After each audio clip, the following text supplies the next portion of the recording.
Welcome to another edition of Chargers Unleashed. Jake Hefner and Dale Wolkenstein here with you from the LAFB Network. This is your first time tuning into the show. Make sure to hit that like and subscribe button on YouTube. You can also follow us on Facebook, Twitter, Instagram, Spotify, and Apple Podcasts. Or if you are tuning in on ESPN on 1090, thank you so much for joining us. You can catch the full episode over at Chargers Unleashed on YouTube. Dan Wolkenstein, sir, how are you? I'm great. Happy Friday to you, Jake, and to everyone listening and tuning in wherever you are.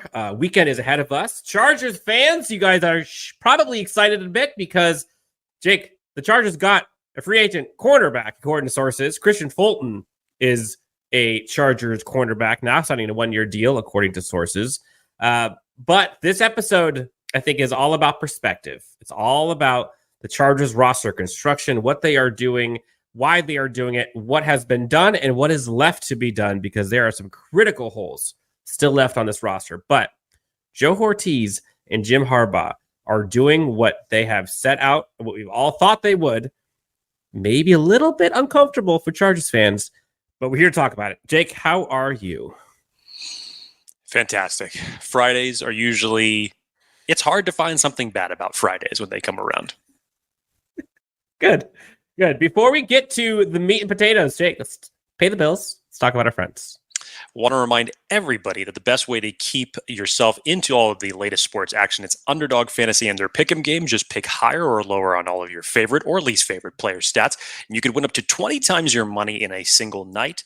Underdog keeps it super simple with their easy-to-use website and mobile apps. Just pick between 2 and 5 players to fill out your Pick'em entry. Get every pick right and take home some cold, hard cash. Use the promo code UNLEASHED and get your first deposit doubled up to $500 by Underdog.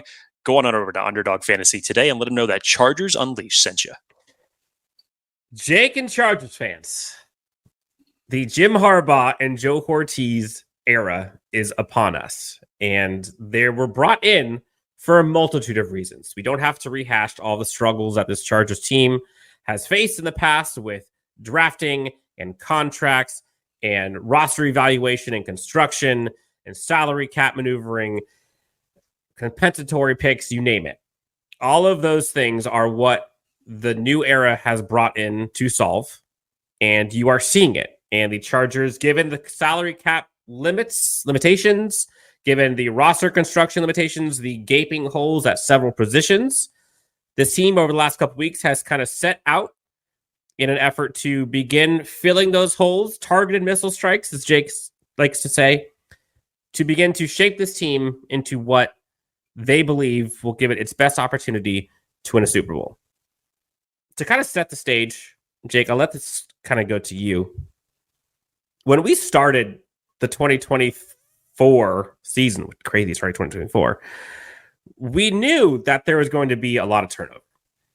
We knew that there was going to be some uncomfortable conversations relative to the Big Four, relative to philosophy, what they're going to do with Justin Herbert and the run game and how they're going to fix the defense. And the decisions that this team has made from the front office down have aligned to and have started to showcase what they are looking to accomplish with this team. And what I find fascinating, and I want to get your take on this, Jake, the positions that they have targeted and the players they have targeted in free agency, and let's call the tier of players they've targeted, that's by design, right? Like, they did this because of all of the aforementioned things that we talked about. What did you make of what they have gone after, and also what is left because of what they've gone after? I mean, like you said, everything that is being done now is majority from the standpoint of the situation that was put in by the old regime. You know, they had to do a lot of restructuring. Obviously, as you mentioned, the uncomfortable conversations in Mike Williams being released, Keenan Allen being traded was the big one. I don't think there was many players who thought out of that Big Four in a situation where Keenan Allen was not going to be remaining with the Chargers. So now you look at the way that has shaked out and the relation to the rest of your roster priorities leading up to the NFL draft. So Gus Edwards, I think, was one of the least, worst kept secrets as it relates to a player that the Chargers were going to end up targeting with Joe Hortiz as the GM.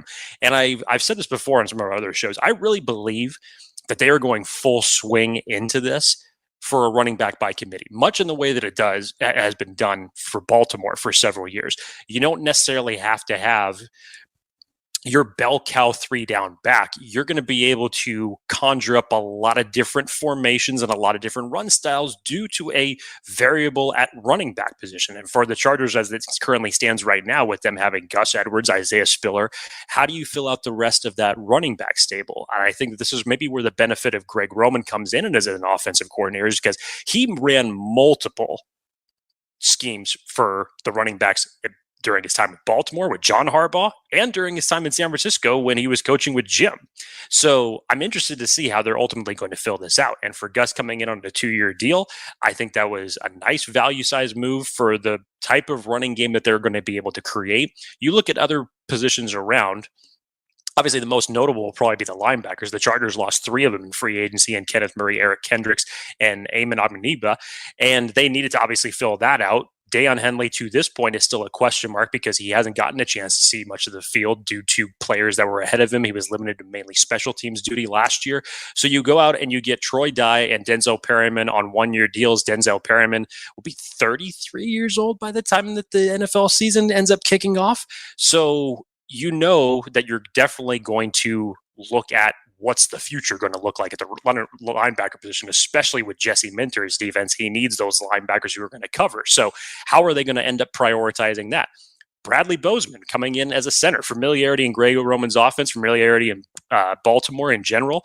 But on a 1-year deal, it's a stopgap situation because the Chargers need to find their center of the future. So I think, in whether you want to call them Band-Aid scenarios and just things to kind of get you over the hump of maybe a 1-year transition to prioritize free agent deals or even draft picks in 2025, this is how you can skirt the salary cap situation that you've been in place of. Now, it doesn't necessarily eliminate the Chargers targeting these positions in the draft in 2024, but in terms of where the priorities are, it probably brings center down a little bit. It probably brings running back down a little bit.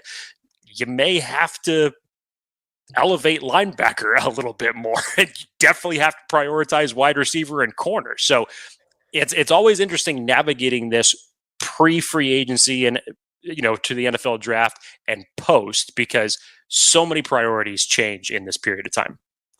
Yeah, and I wanted to kind of provide like a little bit of a visual representation of this, what the Chargers have done and what still needs to be done. And for folks who are watching, you'll see it. You get a bunch of pretty colors here. For folks who are listening, I'll try my best to describe this. But across the board, Chargers have done a bunch of work. They've signed a running back. They've signed 2 tight ends, a center, 2 linebackers, a corner. They re-signed Alohi Gilman, restructured Khalil Mack and Joey Bosa. Like, they've done lots of stuff. They brought in Foster Sorrell back. They re-signed Cameron Dicker. Like, these are lots of positions that needed to get done, some of which were pretty conclusively going to be done. But running back, tight ends, center, linebackers, shoring up the defensive line. There's a theme there. All of that is trench warfare. And we've all heard that's what this team is looking to do. That's what they need to beef up. That's what they're predicated on. What you're not hearing, and what we have not heard yet, are those big splash free agents, the big splash, big ticket corners, wide receivers, edge players, offensive linemen, running backs. They haven't gone after those. And there's a reason for that, I believe. And a lot of this, and again, this kind of comes back to why Joe Hortiz was brought in to this team, was kind of his prowess and his experience in Baltimore with Howie and company, and how this team needs to be constructed through value positionally. So you look at how much top tier contracts are in free agency for guys like corner or wide receiver or tackle, or hell, even guards and running backs in this free agency class. They're making $15, $20, $30 million a year. And until they traded Keenan Allen, they had pennies and they had dozens of holes to be filled on this roster. So what do? They go and do value signings at value positions, historically low value positions monetarily. And what that does is it enables them to be more focused on those big ticket, high positional value positions come draft time. There's still time. They still have waves 3 and 4 and post NFL draft to go after positions that they have yet to fill. But the strategy is starting to take shape in terms of like what Chargers fans could expect to see in the NFL draft. And we all have heard talks about trade downs. We've heard about the discussion of going tackle or wide receiver and all that stuff. But what is clear to me is they have left some of the mission critical positions that have to be filled to be found in the draft early on. Jake, what do you see as kind of like the day 1, 2, maybe rounds 1 through 4?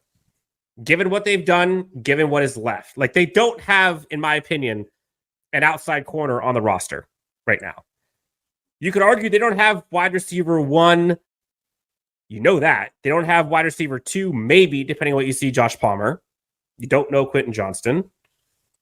Right now, your running back 2 is the running back that has barely seen any field in Isaiah Spiller. Your linebackers, we talked about. Your center, we talked about. Where do you see the first few picks going? Again, when they say they prioritize things, it doesn't necessarily mean that they are going to go 1, 2, 3, 4. But because of what they've signed and because of what's available, they have priority positions that need to get filled. Yeah, I think it's impossible not to say that if the Chargers were to stick and pick at 5, that you don't target one of those big 3 wide receivers, especially if it's Marvin Harrison Jr. that ends up making his way to 5. I mean, how fast can you sprint to the podium in that circumstance? Even in a circumstance, if it was Marvin Harrison Jr. is gone, getting Malik Neighbors or Rome Odunze, especially after what you have now with the way your roster looks like, with Keenan Allen being gone. Look, we've talked about wide receivers ad nauseum on this show, and it was very different even when we were projecting that Keenan Allen was still going to be a part of this team. Dan's been the biggest advocate for Malik Neighbors in that circumstance, and that would have made sense if Keenan Allen was still on this roster. But I think more in the mold now, if Marvin Harrison Jr. falls to you at 5, I mean, I know everybody has been talking about the trade backs, and trust me, I've been talking about it for 10 years. That would be the exception to the rule if Marvin Harrison Jr. is on the board. Now, I know everybody's talking about now the trade backs. How far could the Chargers possibly go if it's a Minnesota situation and you end up getting that 11th and 23rd overall pick? What could you possibly do with it? I think that shifts the priorities a little bit, because if you get to 11, most likely you're out of the big 3 conversation on getting any of Harrison, Neighbors, and Odunze by the time 11 comes around. So you need to switch your priorities up a little bit more. That next crop of wide receivers, getting to the A.D. Mitchells, the Brian Thomas Jr.'s, however you want to rank them in that second tier, I think you actually wait. If you're sitting at 11, I think you switch everything up and you prioritize corner in that circumstance. That would be a prime spot for some of the top corners to come off the board. Terrion Arnold's, Quinyon Mitchell. If you end up waiting to 23, is Nate Wiggins still on the board? If you end up waiting for that moment. Hell, if you get this extra draft capital, it just gives you so much more flexibility. You could still see the Chargers take a corner and a wide receiver at 23. However, that ends up shaking out. Possibly even an offensive lineman with that 23rd pick. Who knows? There's a lot of different ways that you can navigate it. So those are some options as far as the first round goes. I don't think that you can come out of the first 2 rounds without a cornerback. There's just no way that I see that happening. Whether it's round 1 or round 2, that priority has to be set. Other options that you can look at in terms of second and third round, I think you have to address the trenches in some respect, whether that's on the offense or the defensive side of the ball.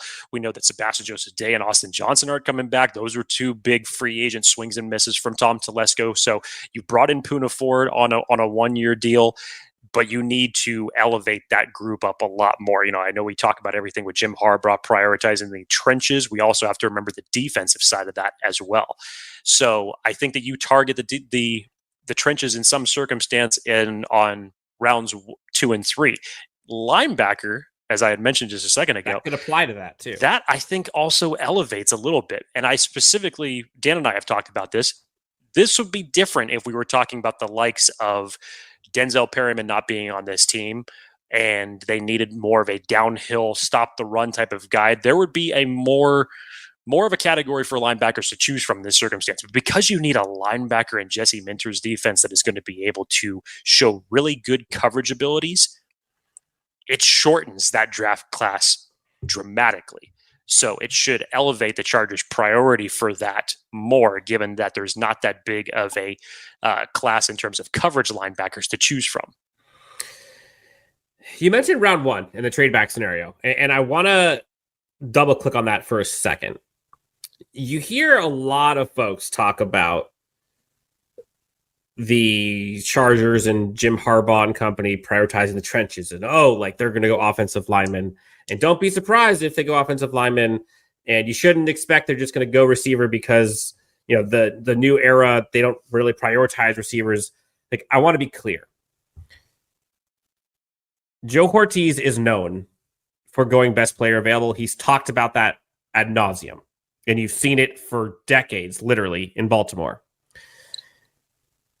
Where I see people kind of giving themselves an out when they discuss this is you hear them talk about prioritizing offensive linemen, and you hear them talking about best player available. If they stay at 5, I don't think you hear many people. I'd be shocked to hear anyone who has best player available being an offensive lineman at 5. Period. So if the Chargers stay at 5 and they are going the best player available strategy, they are not going an offensive lineman. There is no way. So Joe Hortiz has to be careful here, because if we're preaching best player available and we're staying at 5 and we go offensive tackle, that is a very different narrative than what has been discussed. Now, if you trade back and you get to 11, you get to 8, you get to 20, whatever, then there's a bit more nuance. And then you can have the discussion of the offensive lineman being the best player available. So, to be clear, if they stay at 5,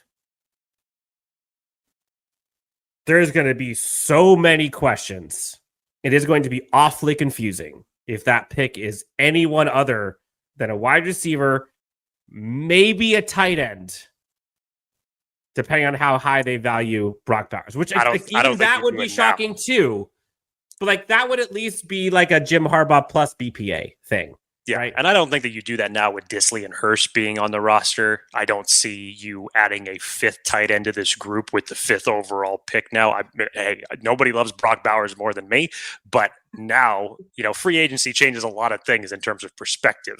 And now I don't see a tight end being an option at 5. So to your point, Dan, yeah, it would be shocking if they stuck and pick at 5 and it is anything but one of the big 3 wide receivers. And it would make and anybody trying to have it make sense that they would draft a tackle at 5, that would not make sense given Joe Hortiz and how he runs operations as a manager.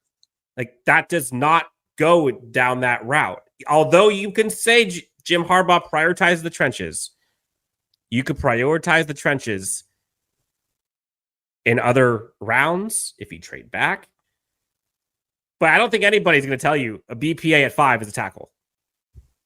Hell, offensive lineman, any lineman. I mean, for the Chargers' current roster situation right now, prior free agency, prior to Keenan Allen and Mike Williams not being a part of this team, almost every mock that you looked at was always an offensive lineman, just because of everything lining up with how Jim Harbaugh wants to run the football and prioritize the offensive line. Makes sense. You saw everything from Joe Alt to Talise Fuaga to Latham, J.C. Latham being taken at 5 overall. Now, I think the closer that we get to the NFL draft and Trey Pipkins is still on this roster, taking an offensive lineman, whether you're going to put him in at starting guard and eventually that's going to be your long-term right tackle, or you're taking a right tackle in general and you're going to make Trey Pipkins a backup. With the wide receiver room the way it is right now and the talent that is going to be on the board at 5, there's no way that you could possibly think that you can prioritize a luxury pick in this particular circumstance for an offensive lineman, as opposed to going out and refurbishing this wide receiver group for Justin Herbert with the likes of Harrison Jr., Neighbors, or Odunze. Yeah. And so I think to kind of close this one out, Jake, I think what a lot of fans and people covering the team, like there are different minds kind of going into these decisions, right? I think everyone would probably agree in an ideal state, Joe Hortiz and Jim Harbau and company would like to trade back. That's probably the ideal scenario. And in the trade back scenario, that's when like the tackle and the center and the corner and all that kind of stuff kind of come into play. If they are forced to or decide to stay at 5 because either Marvin Harrison Jr. is on the board and they can't say no, or Malik Neighbors or Odunze, or one of those 3 guys that they fall in love with and they need them at 5, or another trade partner doesn't come in and they stay at 5, it can't be tackle, dude. Like, it can't be. And I'd argue it can't be tackle, corner, safety, linebacker, defensive line, offensive line, running back. Like, so I wanted to clarify, because you hear a lot of people giving wiggle rooms and outs. Trade back gives options for tackle and corner and edge and all that stuff, and receiver. At 5, different animal. And you've seen Jesse Minter, you've seen Jim Harbaugh with the highest of praises for Marvin Harrison Jr. And now, as things continue, Jake, and we're seeing more and more and more and more and more and more smoke of 4 quarterbacks going in the top 4. Arizona open for business, trading back. Minnesota has the ammunition. The Giants need to get a quarterback. It seems like it's almost a foregone conclusion, and I'm trying not to get my hopes up, that 4 quarterbacks are going before 5, or 5 or before. So, buckle up. They have this set out nicely. They're not done. The job's not finished. They have a lot of work to do. But the path is set, and what they've done with value positions, prove-it deals, players that they've been familiar with at positions that they value and prioritize, it enables them to go for the big fish at the draft. Because, again, they have the 5th pick, which is great. But every round they have the 5th pick. In the 2nd round, you get the 5th best selection. And so whether they trade back in the 1st, 2nd, 3rd, whatever, you're going to be able to get value in picks if you trade back. Anything else? We went through a bunch here. Kind of the setting the stage, snap the line discussion here. Did we miss anything? No, I think the message has been clear. And this is just prime mindset to keep in your head as we get closer to the NFL draft over these next 4 weeks. So, Jake, I think it's time to get to our Fridays. Let friends and family enjoy the weekend. Chargers fans, Christian Fulton appears to be your latest Los Angeles Chargers on the roster. We will have free agency and draft coverage and positional best fits for the Chargers coming up here as we continue on Chargers Unleashed.